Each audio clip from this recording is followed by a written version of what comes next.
Welcome everyone, my name is Josue and today I'm going to be showing you how to get started on the leather craft for $50 or less.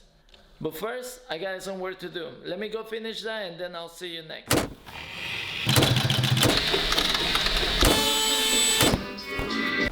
Okay guys, I'm back. I finished the latest products. Here we go. I usually don't do custom work unless it's somebody that I know or somebody within the community. They come up pretty nice. So now, back to the video. While I was doing those pouches, I figured out that there must be a better way to introduce people into leather or introduce people into buying their very first tools to start doing leather work. So I decided to divide the video in two parts. The first part is the part that you're gonna use the tools that I'm gonna show you, so you can do card holders, wallets, and little goods like little bags, little clutches and stuff like that. And then the other part is to do belts and bracelets, something like also simple, but it's like you cannot use the same tools for one and another. There's a little variation on those tools that you should be using. So don't worry about writing anything down. I'm gonna put on the bottom of the video and the description, I'm gonna put all the links to where you can start looking for these tools and everything else.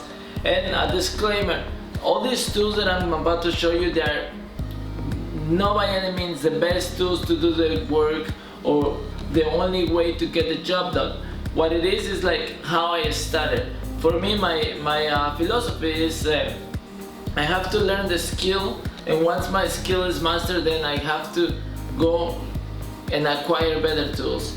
And then once my skills have to grow correlated with the tools that I'm getting. Like I cannot go and buy a very expensive tool and then at the end of the day don't end up using it that much, or buy a bunch of tools, a bunch of things, and then when I start working, that's not what I want to do. I lose passion for it, I waste a lot of money, and I get more frustrated. So let's start with the wallets first. To start doing work like wallets and stuff, you need a stitch hole puncher. They look like this. Like I said, you don't need to write the what is it called or anything like that. The descriptions will be on the bottom. But what it does is like you put it against the leather, you hit it with the mallet, and then it makes holes for the needle to go through with the thread. So here it is. Then we have the thread is wax thread. This is I usually when I stitch by hand, I like to go with a thicker thread because it just pops out of the leather. It gives a nice contrast. Personal preference, doesn't have to be like that. There it comes the needles. Like I don't know, you can get a pack for this $3, something like that. Then again, I will put the links on the bottom on the description of the video. So this is I always have stuff like this around because I need it. And then also you need a ruler. For this to start, you can go ahead and find a 12-inch ruler and it will do very good for you. I actually still use them a lot to cut straight lines and to mark leather. And then a razor knife. This one, I usually get them from Home Depot. And I'm pretty sure you probably have one of these in the toolbox, or your brother or somebody around the house, you may have one of these. The goal for this video is to get you started on working on leather with the least amount of investment possible. So whatever tools that you already have, go ahead and dust them off and use them. That will be good. The most important thing is to start working on it as soon as possible. And then a mallet. There's a plastic mallet. A mallet. I was checking on the price online. They're a little expensive. Try to go to a dollar store or a place that sells tools. They probably have something similar to this. I remember I paid I think $4, something like that. Now they're online. They're trying to charge $12. I think it has something to do with the shipping. And that's pretty much it on the wallets. Also leather, which is gonna be some other topping, but just keep in mind if you're doing leather goods, small goods like wallets, card holders, keep in mind the thickness of the leather, or the weight of the leather, as the leather crafters would call it, and the malleability. And see how malleable it is. Like, you want to be able to fold it, you want to be able to not have a bulky wallet. So those are things to keep in mind when you're dealing with the small goods. All right.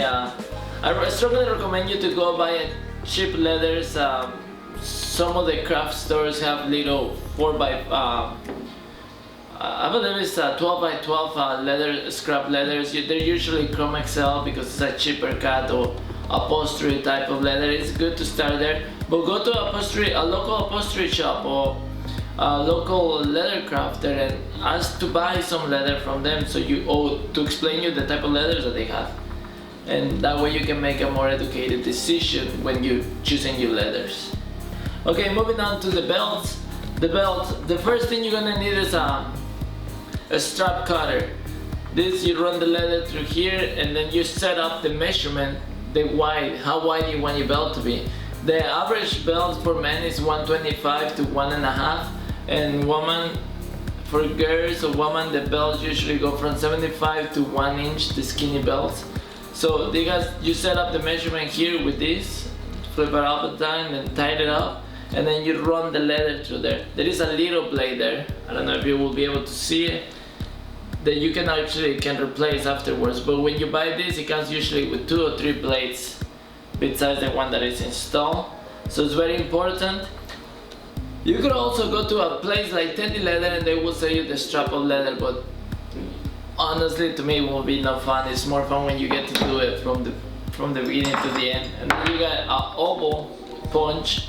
This is the punch that goes where the buckle goes into the belt, because this oval is what allows the buckle to move enough so it catches the holes of the belt.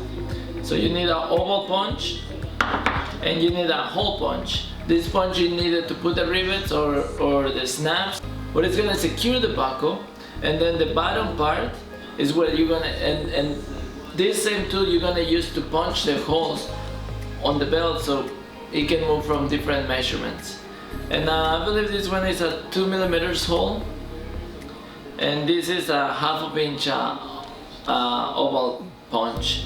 Also, I'm gonna put some options on the online. These are really old tools. As I was looking for them to show you, I couldn't find them online anymore, but it doesn't matter. It's different brands. Sometimes they even just change their names, but it's the same thing. This is my very first computer case that I did. Now that I see it, I don't know, I think it's ugly, but I'm still proud of it because it was my first computer case. I hope you find this video useful, and stay tuned for more videos regarding leather working, and don't forget to subscribe and hit the like button. Have a good one.